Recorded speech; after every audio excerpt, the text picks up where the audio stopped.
All right, I think we're good to go. Hello, everybody. Hey, how you doing? Good. Just connecting with the family back home and the friends back home on sunny Memorial Day. How's your Memorial Day? Good. Glad to hear it. How's the bottom coming? Well, I got done what I needed to get done. Oh, yeah? Well, I changed out the zincs, cleaned the Yeah. shaft and prop, and Sure. got the bulk of the... How'd that rig work for you? I didn't like it. Didn't? Oh, no. No, Did it leak or not enough air? Or? not enough air. Yeah. I had it hooked up to my hookah, but I think it needs a higher pressure output. Plus, the whole mask itself, I'm excited with it. I spent like 5 minutes down there on it. And Yeah. I decided to hell with it. It's supposed to have an air wash over the inside of the face screen too. Oh, to keep it clear? Keep it from fogging. Yeah. That wasn't working. Oops.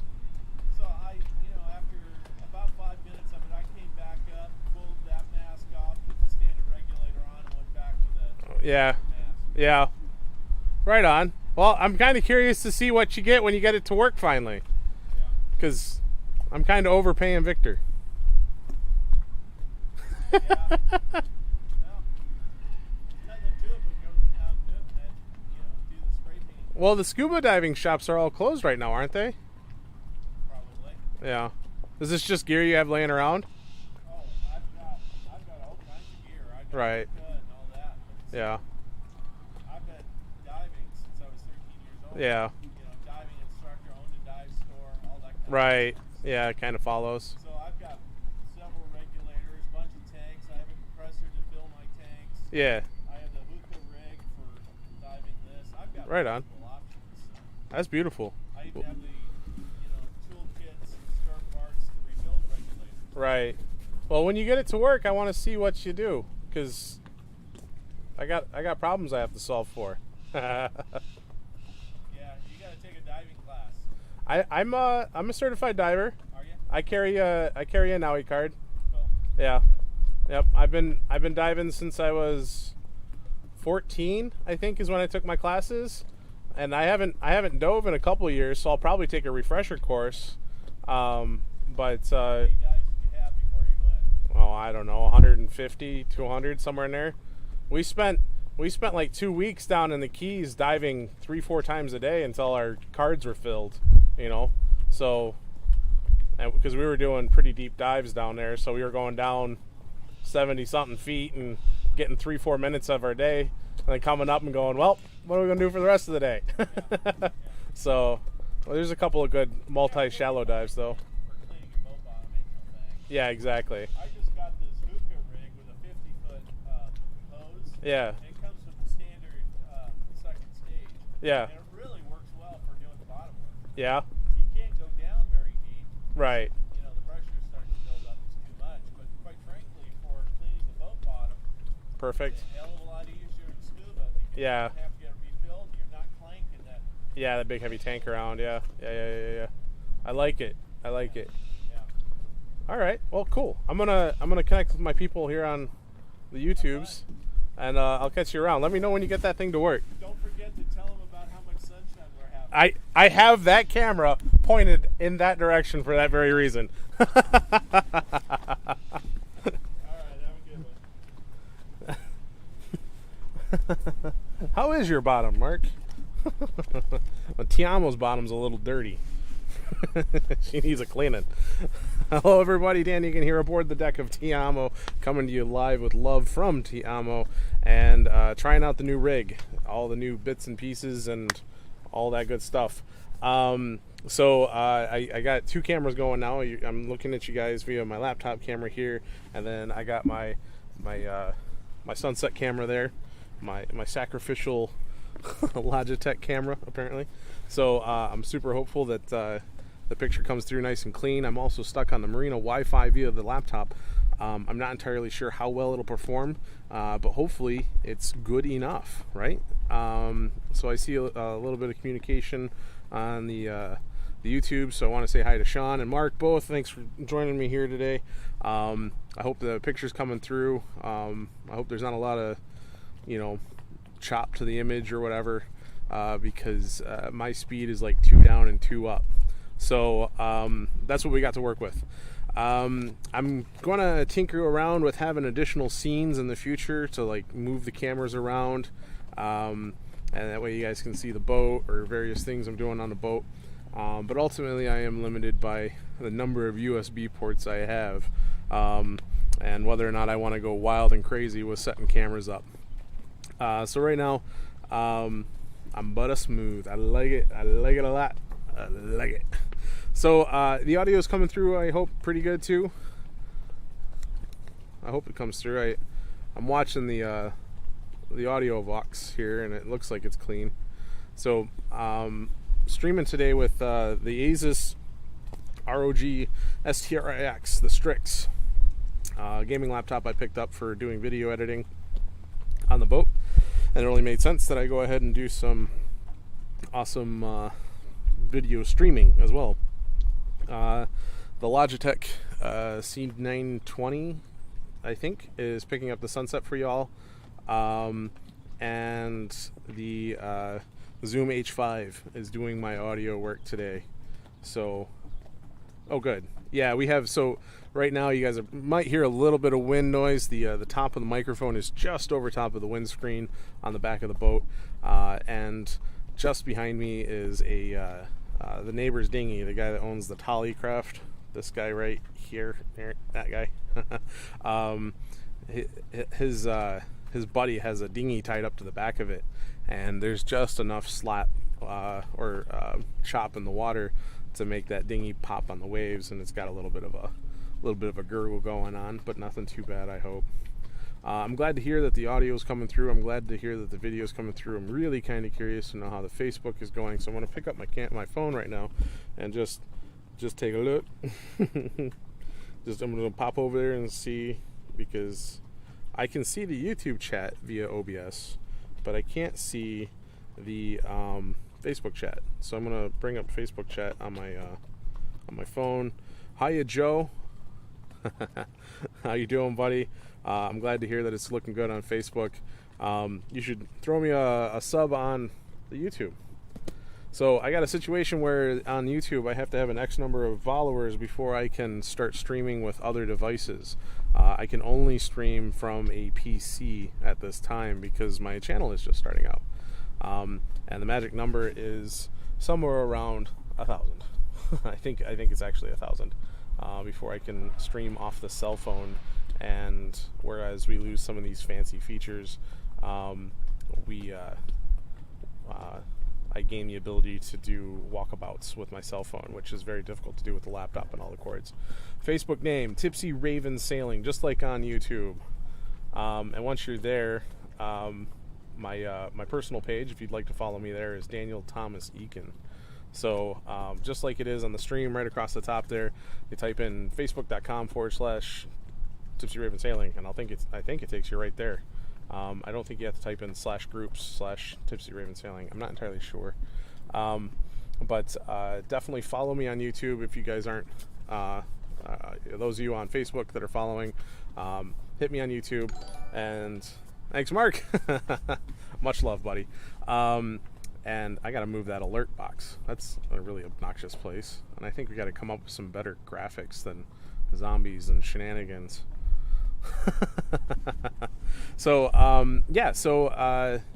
so I'm curious, Mark, did you follow me on Facebook just then, or did you follow me on YouTube just then? I don't think OBS cares really which one was which. And I think I'm going to move my camera orientation because it looks a little crooked here. That's better. Thank you, Sean, for the follow. I guess you guys are catching me up on Facebook then. So yeah, let's bounce past the Facebook chat, make sure there's nothing weird going on there. Okay, nope, it's looking good. Oh yeah, that Facebook's like 15-20 seconds behind. Okay, good to know. So anyways, ti amo. It's Memorial Day weekend. It's Monday, Memorial Day, in fact, and it's 2020, so everything's all kinds of weird right now because everything is locked down and shut down, and there's rumors that people are getting arrested for taking their boats out, and I've had the boat out 2 weekends in a row now. Yes. But I've heard some rumors that people are getting $1,000 tickets. So I want to believe they're rumors, but at the same time, I can't afford if they're not. Oh, right on. Thank you, Mark. Appreciate that.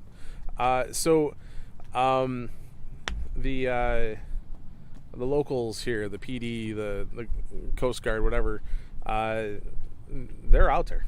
I went sailing yesterday and I saw 3 or 4 different police boats. Wait, no, not yesterday. I'm so sorry. Today's Monday. I went sailing on Saturday, and there was 3 or 4 police boats that had people pulled over, and there was a couple Coast Guard boats out and about. I have a feeling the Coast Guard guys were out there for the drunk power boaters more than anything. Although the police boats did have a couple sailboats pulled over. The first one, he deserved it. He had 2019 tags on his boat visible from the water. So I gave him a wide berth and let those guys give him a hard time, because that's what's going to happen if you can't follow the rules. So that sucks for him. I hope he gets away from that with as little trouble as possible. But you never really know. And then coming back, you tell people, hey, your lights are off. Hey, this, hey, that. And usually they're appreciative, but I don't know what it is lately, but people are really ornery. And so it's kind of frustrating. It's supposed to be a brotherhood, a family out there of people who go sailing and appreciate the water. But the last couple of days, folks have been really meh.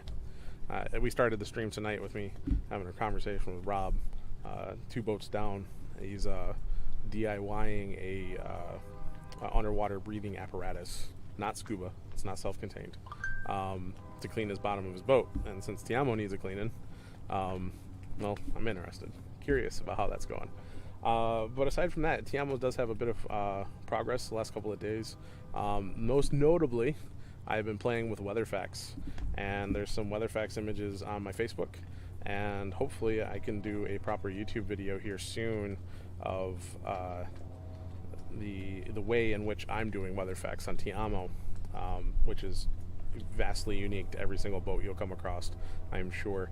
But today I managed to get my first black and white satellite image on WeatherFacts, and it was clean enough to very, very clearly understand where all the clouds were and where all the... Hey, Joe, thanks for joining us here. And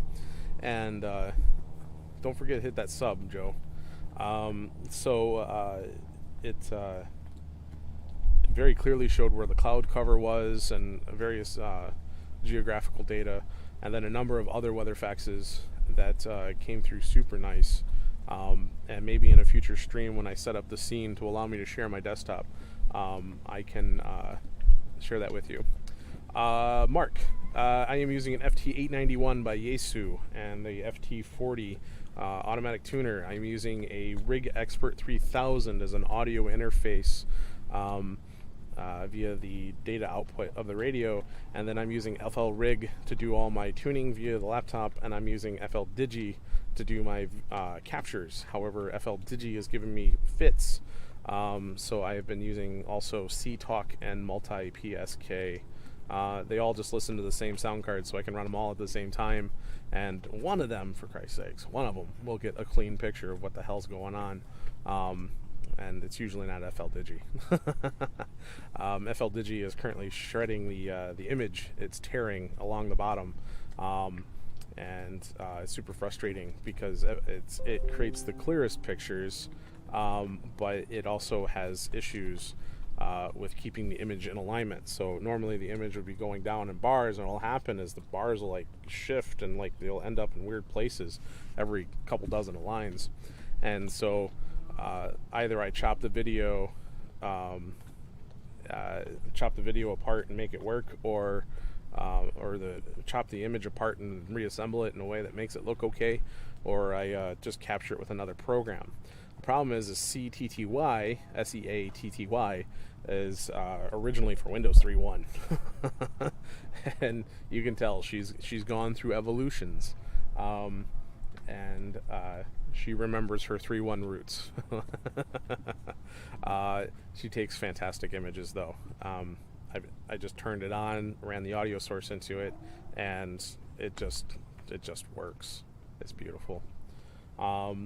I'm taking a simple strand of wire right up the mizzen mast on the halyard, and I'm grounded to the boat's ground plane, which is tied to the keel, which is underwater and all that jazz. So the mizzen on this boat is about 35, yeah, I'd say, well, maybe about 40 feet tall. So I have a good 30 feet of number 12 wire, 12 gauge wire that is connected to the automatic tuner, and it seems to work just fine. No, SSTV appears to be a different decode method and software than WeatherFax. With that said, I do not know what SSTV is, so I can't say that WeatherFax isn't that. I can tell you that the WeatherFaxes I'm receiving are 120 lines per minute, and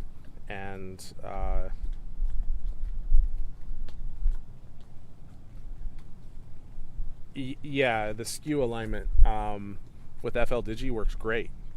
It's the image centering. It bounces around based on the audio quality. And so if my signal is bouncing off the ionosphere or whatever, in like differently from one moment to the next, the image bounces around, and so it's super frustrating. But it took the highest quality picture out of all of the applications. Oh, yeah. If your TV was 120 lines, yes, this is not. I think SSTV is a faster data rate than this. I mean, if you turn the audio on the radio and listen to it come in, it sounds like a fax machine. It sounds like a dial-up connection. So, change how I'm sitting. So yeah, super fun. I am kicking butt. 7.2 knots. Yes, you're seeing my Facebook posts. Tiamo is a displacement hull vessel. She is not a powerboat. She cannot come up on plane. And because she cannot come up on plane, there's a theoretical speed limit based on the length of the water line of the boat. In this particular case, this water line of Tiamo is about 38 feet. And I believe the equation, don't quote me on this because I don't have it in front of me, is you take the water line, the square root of the water line, and you multiply it by 1.31. And that gives you a ballpark theoretical maximum speed, which is the front of your boat at the crest of one wave and the back of the boat at the crest of the next. You can't go faster than that because as a displacement boat, the wind does not have enough power to push her up her own bow wake. The same is also true for like aircraft carriers. Aircraft carriers, being as long as they are, have like a maximum speed, hull speed of 45 knots, give or take. And that's because they create giant wakes and they just ride in the trough of the wake they're making. I guess. I don't know. Whatever. You get the point. So yes, on Tiamo 7.2 is a half of knot under her theoretical maximum speed limit. I keep using the word theoretical because there's a lot of different things that'll make you go faster or slower, depending on how you're sailing it. And one of those big things is current, tidal current. In fact, leaving with the tide makes you go faster because the tide's going out and so are you. So not only are you putting your 7 knots of speed on the water, but the water underneath you is also moving at 2, 3, 4 knots, which can get you up to 11, 12 knots of speed pretty quickly. There's other things you can do, like purposely heeling the boat over, which changes your overall length of the water line and gives you an extra 3, 4 feet of water length. And of course, the more length you have, the wider you can sit, or the longer you sit between the wave crests, and the faster you go. So with all that said, we did take Tiamo out Saturday. We took her out sailing.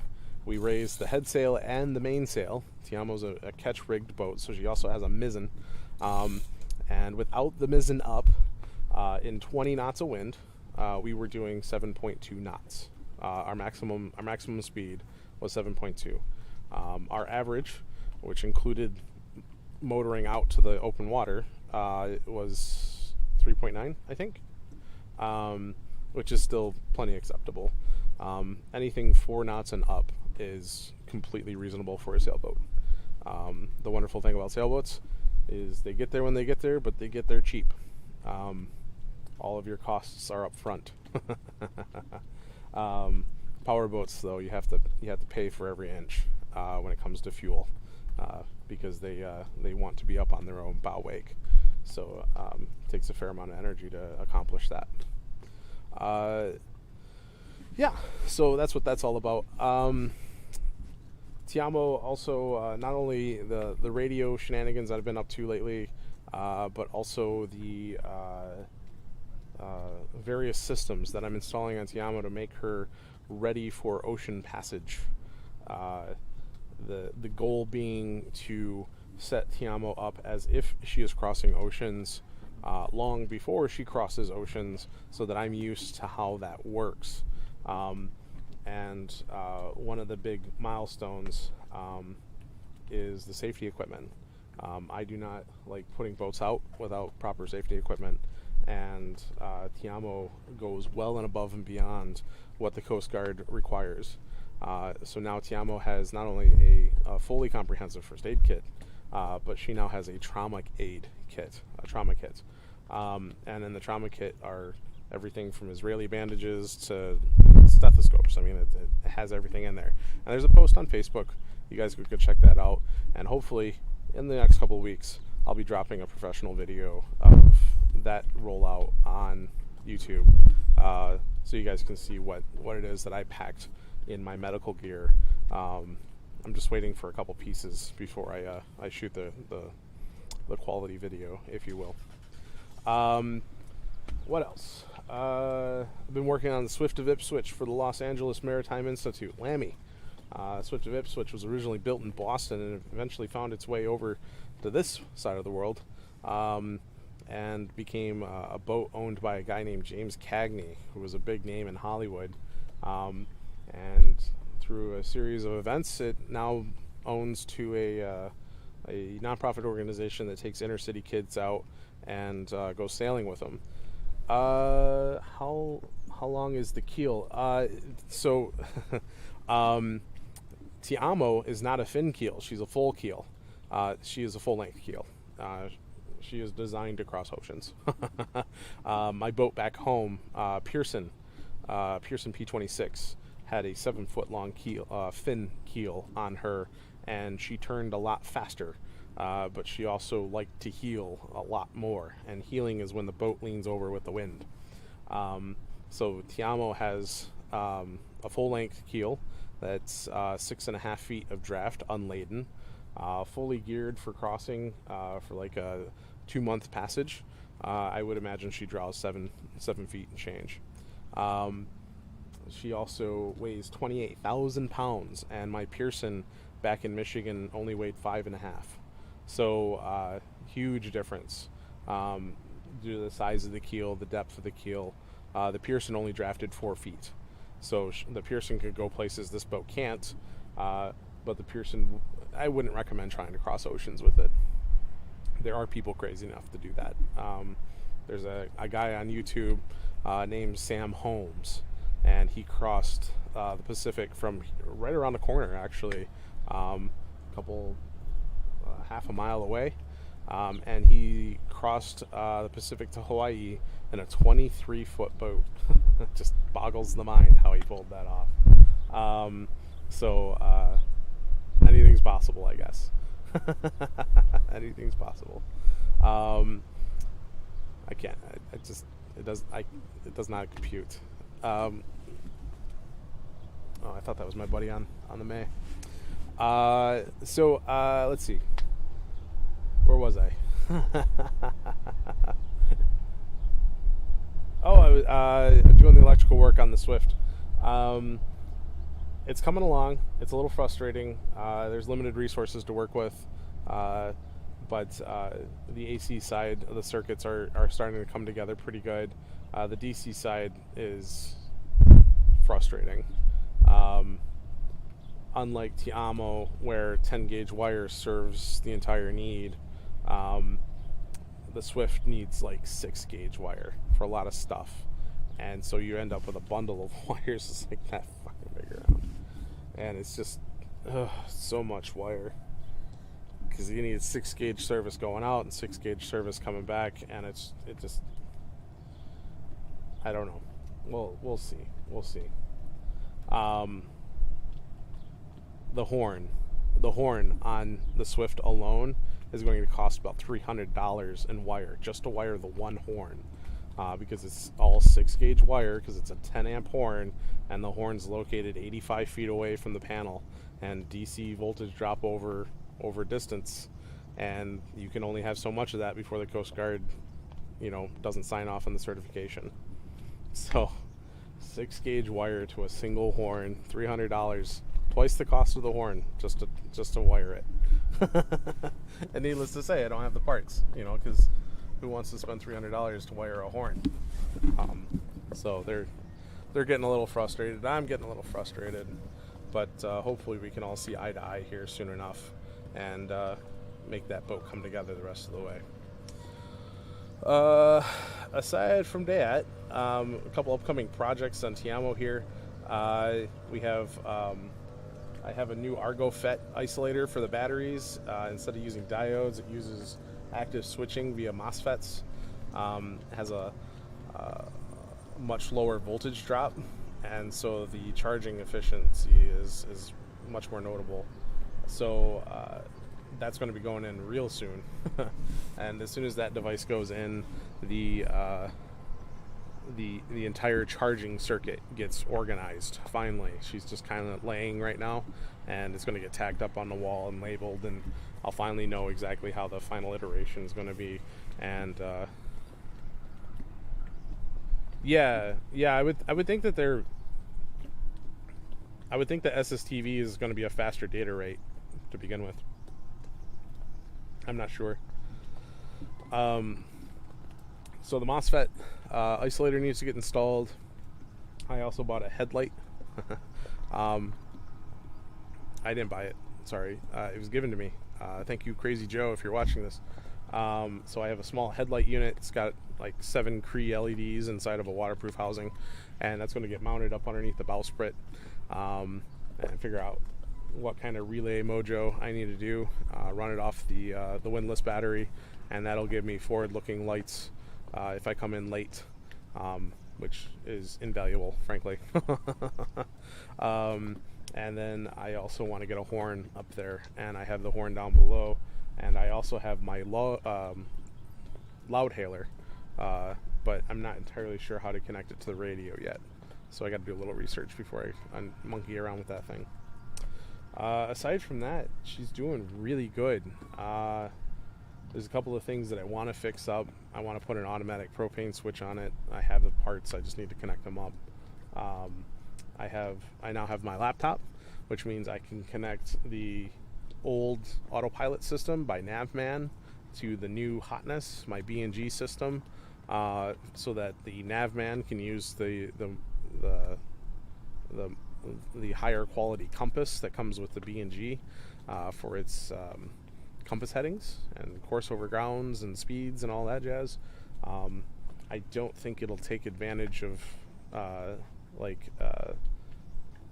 the accelerometer that's in the compass for the B&G. I don't think it has the technology to use that component.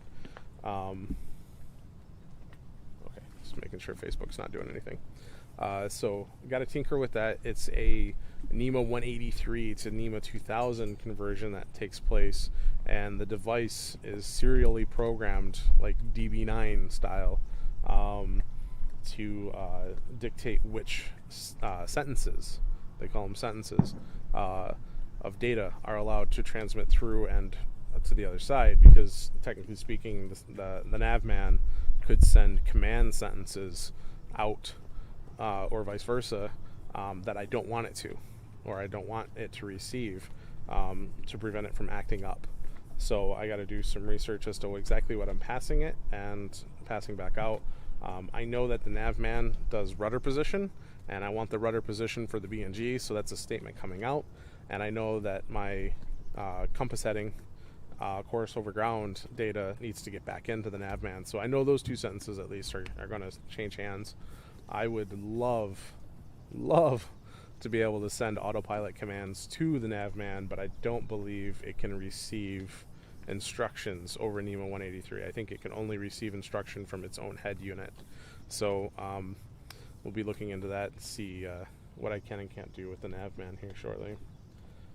As far as videos for YouTube goes, I have every intention of shooting this week. I didn't get to it today.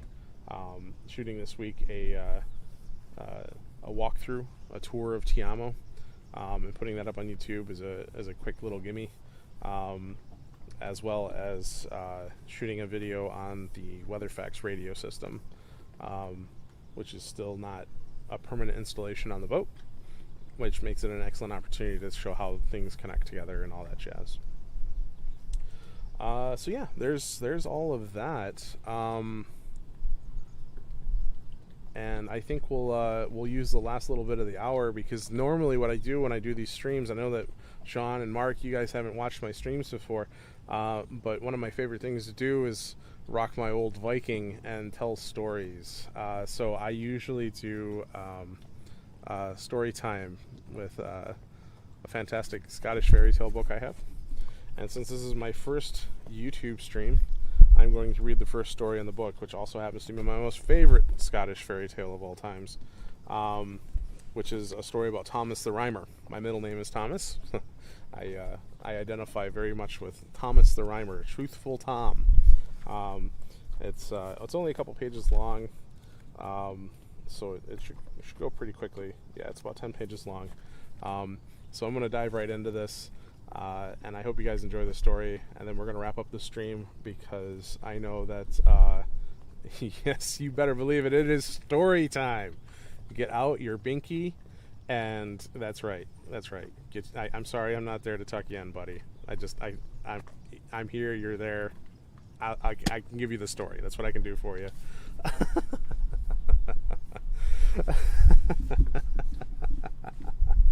Oh, man. We could all use a fucking juice box and a blanket, I'm sure. So anyways, this is a story about Thomas the Rhymer. Now, the fun thing about Scottish fairy tales is that they all interrelate. Scottish folklore is a very transactional, traded story systems. And a lot of the stories have commonalities. And you'll find repeating themes, like the number 7 or the number 3. You'll find repeating themes about what their trickster figure is. The Native Americans had, the coyote, well, that's the big one. Trickster makes the world. The Norse had Loki, those guys. And talking animals and like fairy creatures and stuff like that. And as I read these stories here on YouTube, I'm going to start from the beginning of the book. I've done a lot of the story reading on Facebook, but I'm going to start over so you guys can enjoy the story time here on YouTube as well. So without further ado, I give to you Thomas the Rhymer. Of all the young gallants in Scotland in the 13th century, none were more gracious or debonair than Thomas Lerman, laird of the castle of Echliardorn in Berkshire. He loved books and poetry and music, which were all uncommon tastes in those days, and above all, he loved to study nature, and to watch the habits of the beasts and the birds that abode in the fields and woods about and around his home. Now it chanced that, one sunny May morning, Thomas left his tower of Echliardorn and went wandering into the woods that lay about the Huntly Burn, a little stream that came rushing down the slopes of the Eldian hills. It was a lovely morning, fresh and bright and warm, and everything was so beautiful as it looked as if paradise might look. The tender leaves were bursting out of their sheaths, and covering all the trees with a fresh mantle of green, and among the carpet of moss under the young man's feet, yellow primroses and starry anemones were turning up their faces to the morning sky. The little birds were singing like to burst their throats, and hundreds of insects were flying backwards and forwards in the sunshine, while down by the burn side the bright-eyed water rats were poking their noses out of their holes as if they knew that summer had come and they wanted their share in all that was going on. Thomas felt so happy with the gladness of it all that he threw himself down at the root of a tree to watch the living things all around him. As he was lying there, he heard trampling of horses' hooves as it forced its way through the bushes, and looking up, he saw the most beautiful lady that he'd ever seen coming riding towards him on a gray palfrey. She wore a hunting dress of glistening silk, the color of fresh spring grass, and from her shoulders hung a velvet mantle which matched the riding skirt exactly. Her yellow hair, like rippling golds, hung loosely around her shoulders, and on her head sparkled a diadem of precious stones, which flashed like fire in the sunlight. Her saddle was of pure ivory, and her saddle cloth of blood-red satin, while her saddle girths were of corded silk and stirrups of cut crystal. Her horse's reins were of a beaten gold, and all hung with silver bells, so that as she rode along, she made a sound like fairy music. And that should have been his first clue. Apparently, she was bent on the chase, for she carried a hunting horn and a sheaf of arrows, and she led 7 greyhounds along on a leash, while as many scenting hounds ran loose at her horse's side. As she rode down the glen, she lilted a bit of an old Scotch song, and she carried herself with such a queenly air, and her dress was so magnificent that Thomas was like to kneel by the side of the path and worship her, for he thought that she must be the Blessed Virgin herself. But when the rider came to where he was and understood his thoughts, she shook her head sadly. "I am not that blessed lady, as thou thinkest," she said. "Men call me queen, but it is of a far other country, for I am the queen of fairyland, and not the queen of heaven." And it seemed as if what she said were true, for from that moment it was as if a spell were cast over Thomas, making him forget prudence and caution and common sense itself. For he knew that it was dangerous for mortals to meddle with fairies, and yet he was so entranced with the lady's beauty that he begged her to give him a kiss, and that was just what she wanted, for she knew that if she had kissed him just once, she had him in her power forever.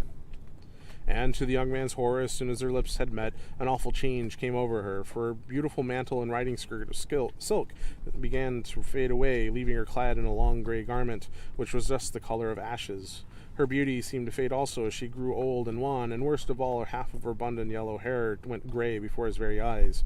She saw the poor man's astonishment and terror, and she burst into a mocking laugh. "I am not so fair to look on now as I was at first," she said, "but that matters little, for thou hast sold thyself, Thomas, to be my servant for 7 long years. For whoso kisseth the fairy queen must go on with her to fairyland to serve her there till that time is past." When he heard those words, poor Thomas fell on his knees and begged for mercy, but mercy he could not obtain. The elfin queen only laughed in his face and brought up her dapple gray palfrey close to where he was standing. "No, no," she said in answer to his entreaties. "Thou didst ask for the kiss, and thou must pay the price. So dally no longer and mount behind me, for it is full time that I was gone." So Thomas, with many a sigh and groan of terror, mounted behind her, and as soon as he had done so, she shook her bridle rein, and the gray steed galloped off. On and on and on they went, going swifter than the wind, till they left the very land of the living behind, and came to the edge of a great desert which stretched before them, dry and bare and desolate, to the edge of a far horizon. At least, it seemed so to the weary eyes of Thomas Ecclerdorn, and he wondered if he and his strange companion had to cross this desert, and, if so, if there were any chance of them reaching the other side still alive. But the fairy queen suddenly tightened her rein, and the grey palfrey stopped short in its wild career. "Now must thou descendeth to earth, Thomas," said the lady, glancing over her shoulder at the unhappy captive, "and lout down, lay thy head upon my knee, and I will show thee hidden things which cannot be seen by mortal eyes." So Thomas dismounted and louted down, and rested his head upon the fairy queen's knee, and lo, as he looked once more over the desert, everything seemed changed, for as he saw 3 roads leading across it now, which he had not noticed before, and each of these 3 roads were different. On one of them was a broad and level and even, and it ran straight across the land, so that nobody who was traveling by it could possibly lose his way. And the second road was different from the first, as it very well could be. It was narrow and winding and long, and there was a thorn hedge on one side and a briar hedge on the other, and those hedges grew so high and their branches so wild and tangled that those who were traveling along that road would have some difficulty in persevering on that journey at all. And the third road was unlike any of the others. It was a bonny road, winding up the hillside among the brackens, the heather, and the golden yellow winds, and it looked as if it would be a pleasant traveling to pass that way. "Now," said the fairy queen, "an thou wilt, I shall tell thee where these roads lead to. The first road, as thou seest, is broad and even and easy, and there may be many that choose to travel on it. But though it be a good road, it leadeth to a bad end, and the folk that choose it repent their choice forever. And as for the narrow road, all hampered and hindered by the thorns and briars, there be few that troubled to ask where it leadeth to. But did they ask, perchance road, the bonny road, that runs among the brae and the fern, when we reach our journey's end, and speak no single word to save any one but me, for the mortal who opened his lips rashly in fairyland must bide there forever.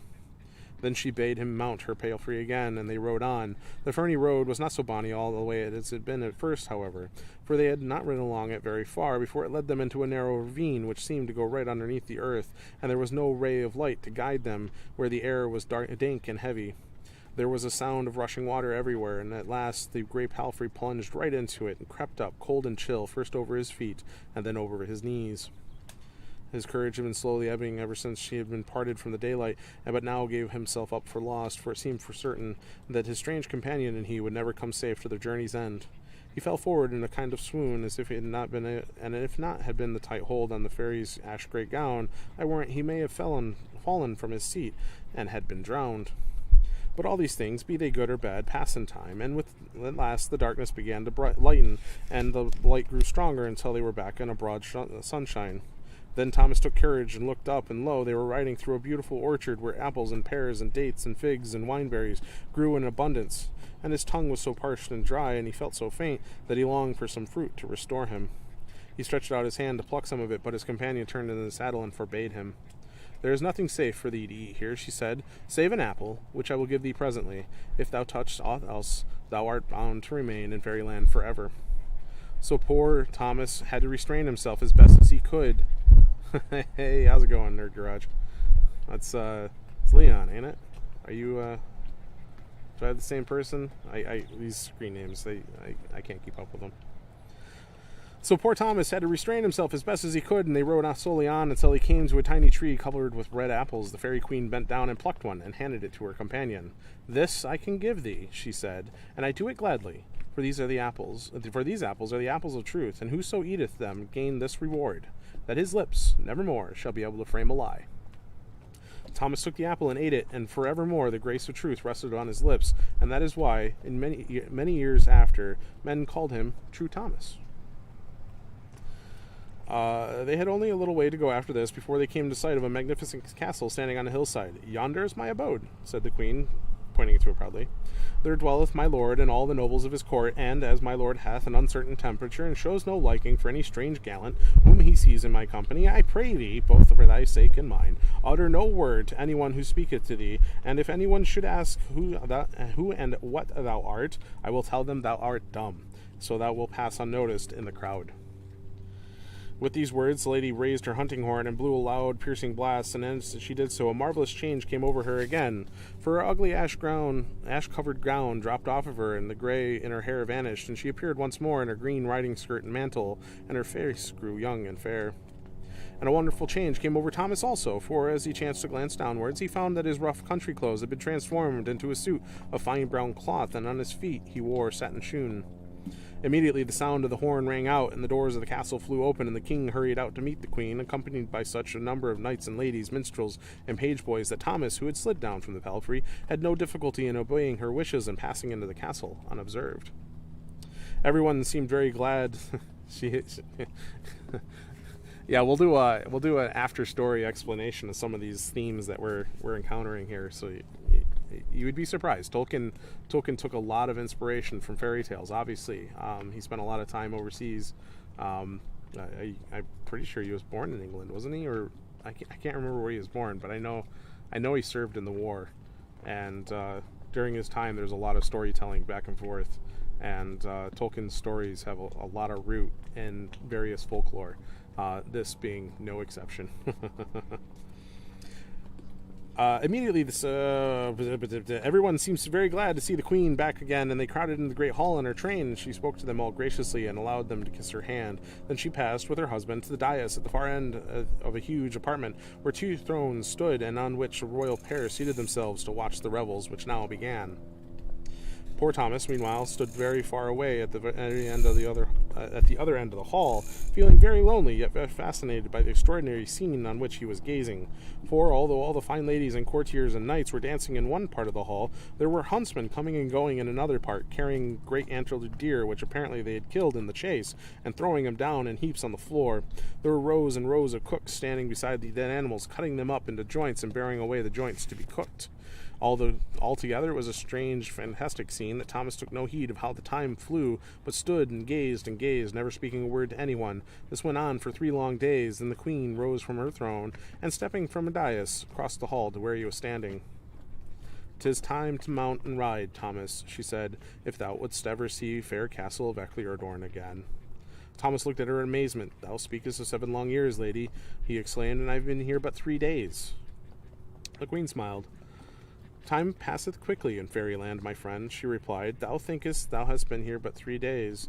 'Tis 7 years since we two met. And now it is time for thee to go. I would fain have thy presence with me any longer, but I dare not, for thine own sake. For every 7th year an evil spirit cometh from the regions of darkness, and carry back with him one of our followers, whomsoever he chanceth to choose.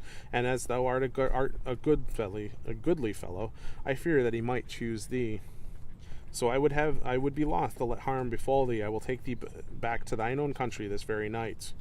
Once more, then the great palfrey was brought, and Thomas and the queen mounted it, and as they had come, so they returned to the Eldian tree near the Huntley burn. Then the queen bade Thomas farewell, and as a parting gift, he asked her to give him something that would allow people to know he had really been to fairyland.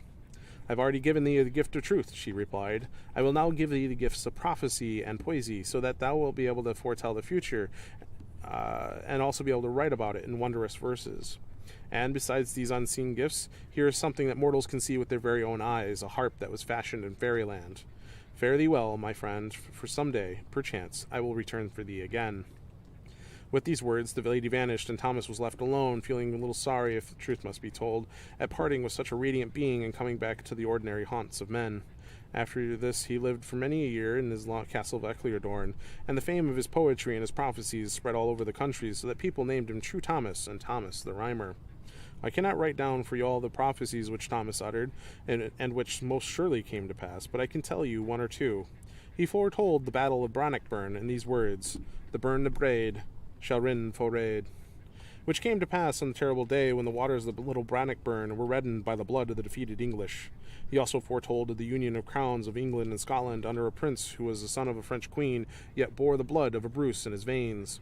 "A French queen shall bear the sun, shall rule all Britain to the sea, and ne'er is the 9th degree," which came true in 1603, when King James, the son of Mary, Queen of Scots, became the monarch of both countries.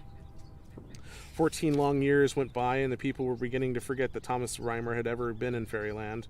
But at last a day came when Scotland was at war with England, and the Scottish army was resting on the banks of the Tweed, not far from the Tower of Eccleston.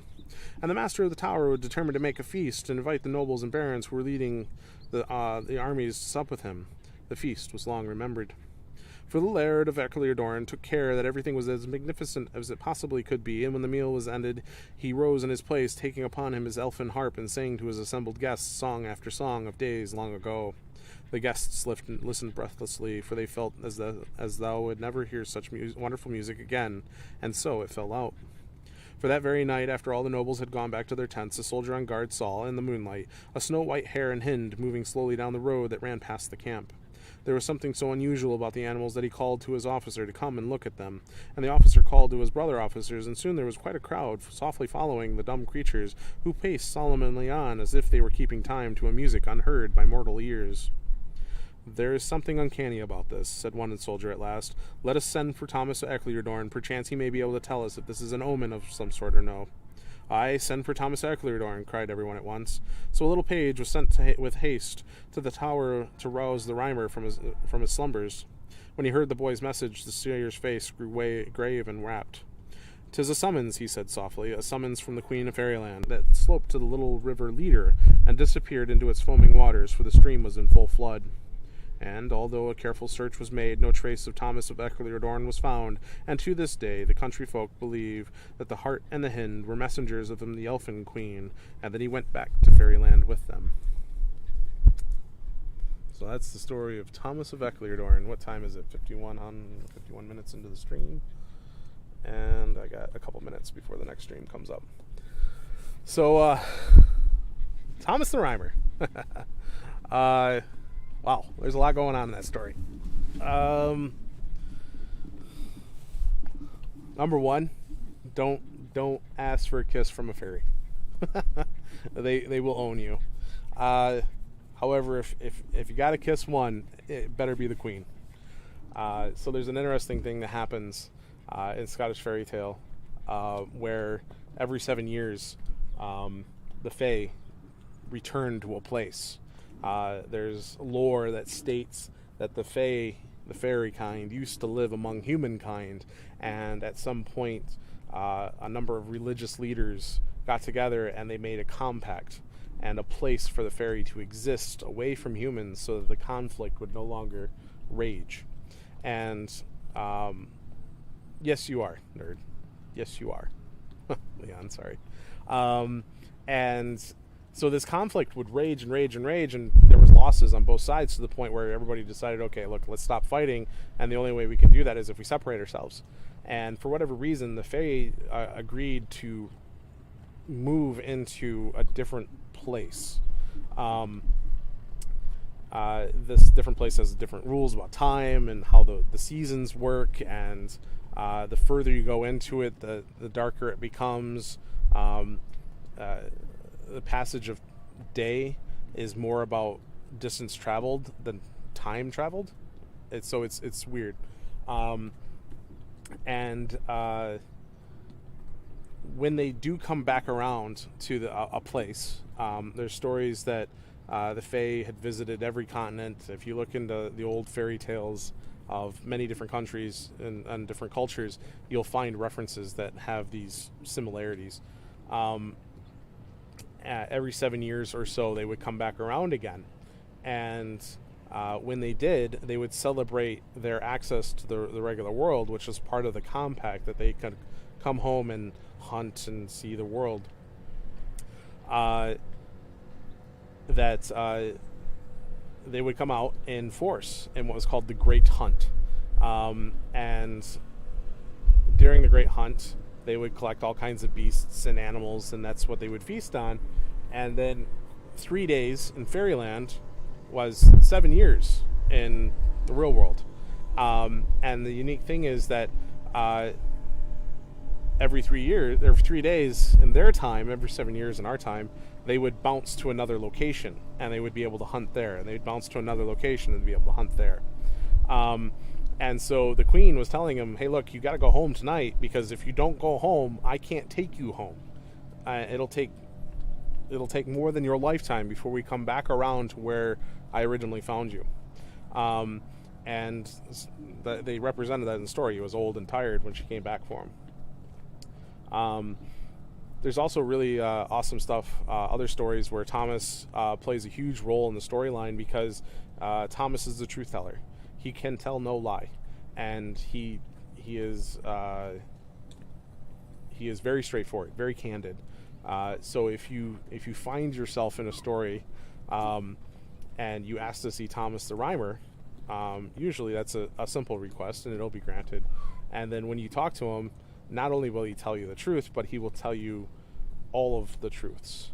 And so if you ask him for the instructions on how to get home, or how to make a deal so that you can get what you went there for, or whatever it is, he's the guy that you want to talk to. Now, in Scottish fairy tale, they use Thomas the Rhymer to establish the authenticity of the story. So if the to jump cultures, if an old Norse tale starts talking about Loki, you know that it's going to be wild and crazy. There's going to be shenanigans. In the same way, if a Scottish fairy tale, and a fair number of Irish ones, mention Thomas the Rhymer, Truthful Tom, Honest Tom, it's the storyteller's way of saying, no, motherfucker, this is honest goodness, real truth, and you need to listen, because you may find yourself needing this knowledge, this wisdom, at some point down the road. right? So he plays a huge role in a great many stories to establish the provenance of the story. On the flip side of it, when the Fae go hunting, they go hunting for meat. And you and I are meat. And so the Fairy Queen was doing Thomas a favor by capturing him. He was her catch and not the king's catch, because the king goes hunting for men, and that's what he chooses to feast upon. He does not enjoy the restriction to fairyland that was set upon him by the compact, and so and that's also the reason why the queen's like, you need to get the hell out of here, because in a couple of days I no longer control you, and you're no longer mine, you're anybody's, and that dude over there is going to eat your face. Scottish fairy tales, like German fairy tales, I suppose, can be very gruesome very quickly. So you have to be careful with that. There was a couple of really interesting Christian references in there. Obviously, the apple on the tree, the forbidden fruits. There's a lot of Scottish fairy tale that suggests the Garden of Eden is... my audio probably got a little weird for a second there, sorry. The Garden of Eden is actually located... it's very, very violent, yes. The Garden of Eden actually resides on the other side, where the Fae reside now. That's a big Scottish fairy tale thing, folklore thing. And so when they passed through the garden, she was very pointed about making sure he didn't eat anything from the garden except the one thing that he was allowed to, which was the apple. And then the apple in turn allowed him to do nothing but speak the truth. Which I suppose could be considered a curse depending on how you use it, right? What else is in there that's super handy to know about other folklores? We talked about the magic of 3, we talked about the magic of 7. She had 7 hounds, 7 dogs, 7 years, 3 days. The 3s and 7s are super big. If the number has anything to do other than 3 and 7, it's probably not fairy related if it comes to a Scottish story.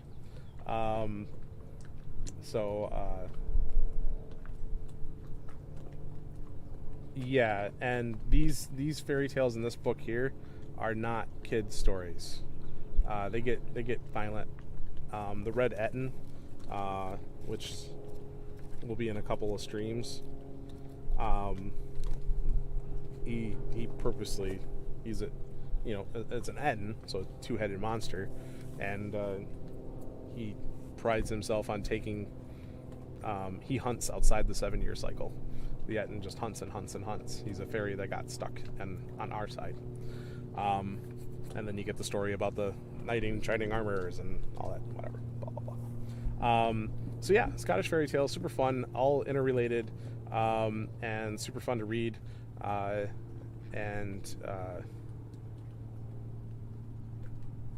When you start looking at them and you start looking at the big pictures of them, you realize that they share truisms with a lot of different other cultures, and you can draw lines to one to the other and realize that there's a lot of shared folklore out there in the world that crosses cultural lines.